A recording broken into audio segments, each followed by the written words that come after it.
Ya, begitu caranya. Tapi kalau Anda bilangin, Bang, saya galbay sudah 1 tahun, saya galbay sudah 2 tahun. Terus saya bilangin, apa yang Anda dapat selama galbay 2 tahun, selama galbay 1 tahun? Nggak ada, Bang. Nggak ada menabung sama sekali, nggak ada. Duit saya aja nggak cukup. Menabung itu nggak harus banyak. 2.000 perak, ya kan? 5.000. Berapa Anda sanggupnya yang tidak mengganggu dengan urusan keseharian Anda? Berapa kira-kira dana yang bisa Anda matiin? 1.000 misalnya, 2.000. Jangan terlalu besar-besar. Kayak gitu ya. Jadi buat teman-teman semuanya juga yang selalu mencari jasa-jasa menghapus data, jasa backup panggilan, jasa negosiasi hutang, jasa apa lagi ya, banyak juga sebenarnya, itu hati-hati buat teman-teman semuanya. Jasa-jasa seperti itu tujuan mereka adalah cuan. Mereka menawarkan jasa seperti itu adalah profesi mereka untuk mengumpulkan uang. Jadi bukan ingin membantu Anda, tidak. Yang jelas jasa hapus data tidak ada. Tidak ada yang bisa menghapus data yang ada di pinjol. Ya, kalau data yang dipinjol yang mereka tawarkan, ya kan, itu tidak ada. Kalau ada yang bisa menghapus data di pinjol, dia pun tidak perlu capek-capek menawarkan diri sama teman-teman semuanya untuk mempergunakan jasa mereka supaya data Anda dihapus dari pinjol. Mendingan mereka yang melakukan peminjaman, ya kan, mereka yang melakukan peminjaman, setelah itu ya mereka hapus datanya, mereka pinjam lagi, mereka hapus lagi, mereka pinjam lagi. Kira-kira kalau seperti itu, dia akan menjadi orang yang paling kaya ada di Indonesia. Ngapain dia tawar-tawarkan jasa dia kepada teman-teman dengan uang hanya sebatas 200.000 atau 300.000? Berarti konsep hal itu, penghapusan data itu tidak ada alias penipuan dan pembohong. Ya, yang ada itu adalah menghapus sisa uang yang ada di kantong teman-teman semuanya. Itu yang paling pertama. Yang kedua adalah backup panggilan. Backup panggilan ini juga tidak ada ya buat teman-teman semuanya. Jadi kalau mereka berupaya misalnya dari nomor 1 ke nomor 2 itu akan dipindahkan dan segala macam, ya itu hanya sebatas ya pengalihan saja gitu loh. Anda bisa aja sediakan satu nomor, habis itu Anda alihkan ke nomor yang itu, ya sudah, Anda tenang dari terorannya. Ngapain harus bayar-bayar? Mereka pun juga tidak merespon panggilan yang dialihkan tadi. Kalau mereka bilang merespon, Anda boleh minta satu persatu. Ya, siapa yang sudah menggunakan jasa backup data itu, minta bukti rekamannya satu persatu atas nama Anda. Tiap hari minta. Paling cuma dikasih Anda 1 atau 2 aja, sisanya nggak lagi. Sampai disuruh tutuplah nomormu, gantilah nomormu, udah selesai. Ya kalau memang tutup nomor dan ganti nomor yang mereka tawarin, ngapain kita harus bayar semahal itu? Ya, jadi intinya nggak ada cerita backup panggilan dan segala macam. Jadi teman-teman jangan mau diperbodoh, walaupun mereka sudah berdalih kami ini sudah berbadan hukum loh. Ya hanya berbadan hukum bukan berarti mereka legal. Kalau memang cara mereka ini legal dan resmi, kenapa pemerintah ataupun OJK tidak mengarahkan kita semuanya ke sana? Anda pakai aja nih jasa ini, Anda pakai aja jasa ini. Karena hal itu tidak ada, makanya itu tidak disodorkan. Ya, itu buat teman semuanya. Habis itu menghentikan teroran atau sebar data, itu juga gak ada sama sekali. Ya, yang ada itu mengambil duit yang ada di kantong Anda, berapa sisanya lagi itu yang mereka ambil. Dia akan memanfaatkan semua ketakutan yang terjadi dalam diri Anda untuk mengelabui Anda supaya Anda yakin sama mereka. Ya, itu tujuannya. Pasti dia bilangin kami akan menghentikan sebar data, mengurangi sebar data, nanti kami akan backup semua panggilan dan segala macam. Itu nggak ada sama sekali. Jadi please banget buat teman-teman semuanya.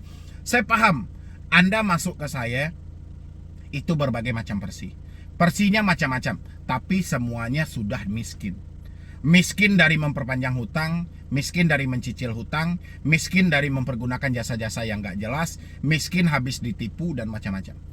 Umumnya Anda terkumpul di sini karena duit Anda sudah tidak ada. Jadi please stoplah dengan segala macam yang berbayar, jasa-jasa yang tidak jelas akan kepastiannya. Ya, yang jelas itu hanya ingin mengambil duit Anda saja. Habis itu ada lagi jasa melunasi hutang dengan cara berhutang. Ya, dengan dalih adalah mengambil pinjol ilegal untuk menutupi pinjol legal. Mengambil pinjol semi legal katanya untuk melunasi pinjol legal. Yang jelas buat teman-teman semuanya, mungkin semi legal dulu ya. Pinjol itu tidak ada semi legal. Ya, tidak ada. Bahasa semi legal itu hanya dipergunakan oleh perampok-perampok online untuk mengelabui para calon-calon korban mereka. Cuman itu yang ada. Pinjol itu cuman dua kategori, legal dan ilegal. Ya, pinjol legal ini macam-macam. Ada pay later, ada KTA, ada P2P. Kalau ilegal macam-macam juga. Ada yang bernuansa dengan KSP, ada yang langsung dengan dana tunai juga P2P. Jadi cuman itu yang ada. Jadi nggak ada bahasa semi legal, nggak ada bahasa semi ilegal, nggak ada itu. Yang ada itu cuman legal dan ilegal. Jadi hati-hati. Dan habis itu mereka menawarkan diri dengan dalih menyelesaikan pinjol legal dengan mengambil di pinjol ilegal. Ingat teman-teman semuanya, yang mereka manfaatin adalah data-data Anda yang belum telat bayar pinjol. Tujuannya apa? Ada sistem bagi hasil di balik itu. Dia memakai data Anda dengan dalih semua data-data kontak mereka yang sediakan, data-data fake-nya mereka yang sediakan. Nanti kalau dananya cair, misalnya cairnya 1 juta, 40% itu untuk mereka, 60% untuk Anda. Ya, tapi ingat, data adalah data Anda. Dan mereka tidak selalu meminjam di pinjol ilegal, tapi mereka meminjam di pinjol legal. Mereka meminjam di pinjol ilegal. Kalau misalnya Anda kurang yakin dengan pinjol ilegal, mereka akan menyodorkan video-video, contoh video statement dari Bapak Mahfud MD. Bapak Mahfud MD menyampaikan pinjol ilegal atas dasar apapun tidak perlu dibayar. Ya, Anda yang sudah terlanjur terjebak di dalam pinjol ilegal, hentikanlah segala bentuk pembayaran. Nggak pernah di sana Bapak Mahfud MD menyampaikan Anda pinjamlah di pinjol ilegal dan hentikanlah pembayarannya dan nggak usah dibayar. Habis itu mereka comot lagi perkataan dari Bapak Samuel, orang dari Kominfo, yang membuat juga statement 2018, pinjamlah sebanyak-banyaknya di pinjol ilegal, tidak perlu dibayar. Itu dua video atau satu kata atau dua kata yang selalu dimanfaatkan oleh perampok-perampok online untuk meyakinkan calon nasabahnya. Ingat teman-teman semuanya, pinjol ilegal bukan semata memberikan pinjaman kepada diri Anda. Pinjol ilegal itu lebih menambang data Anda. Data Anda itu sangat berharga. Joki pinjol tidak paham dalam hal ini. Joki pinjol hanya paham data-data orang yang belum telat bayar itu akan mereka musnahkan lagi meminjam sebanyak-banyaknya karena mereka juga menginginkan cuan. Mereka menginginkan uang dari balik pencairan itu. Ya, itu yang paling pertama. Itu paling banyak terjadi. Umumnya di media sosial, Facebook banyak mereka, di TikTok mereka banyak, di snack video mereka banyak. Jadi hati-hati. Ya. Ciri-ciri mereka simpel-simpel aja. Setiap kali Anda bertanya tentang pinjol legal apapun, mereka pasti akan bertanya balik, kapan jatuh temponya? Sudah telat bayar apa belum? Ya, mereka pasti akan bertanya balik. Kalau Anda bilangin belum telat bayar, oh itu berbahaya itu. Itu pinjol itu ada DC lapangannya dan mereka datang ke rumah. Ada DC-nya, ada DC-nya, ada ininya, ada ininya. Selalu seperti itu.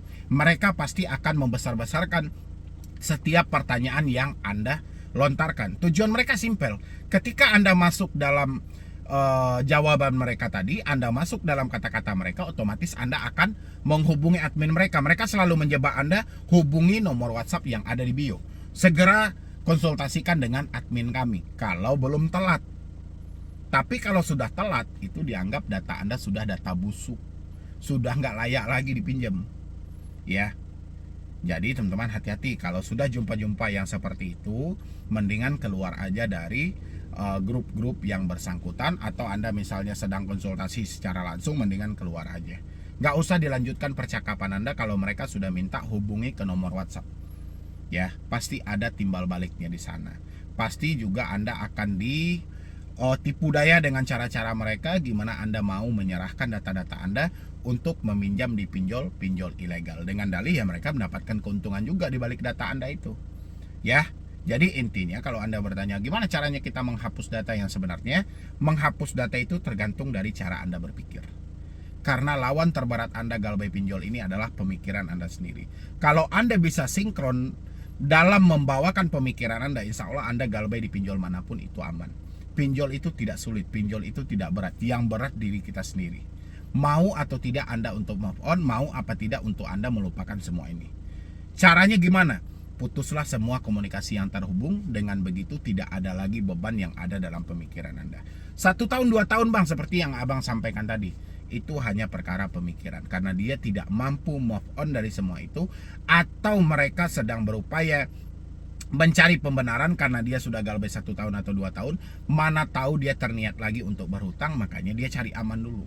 Aman apa tidak ini? Kalau kita sudah jawab itu aman, dia akan ngutang lagi itu. Ya, jadi buat teman-teman semuanya, yang jelas jasa-jasa hapus data yang ditawarkan itu hati-hati banget. Itu semuanya adalah penipuan. Ya, mungkin dari saya cuma itu aja. Mudah-mudahan ini bisa membuka pemikiran teman-teman semuanya dan terjauhkan dari indikasi-indikasi penipuan karena kepanikan yang Anda alami. Ya, jadi sekian dulu dari saya, Mendy Bro nih. Wassalam.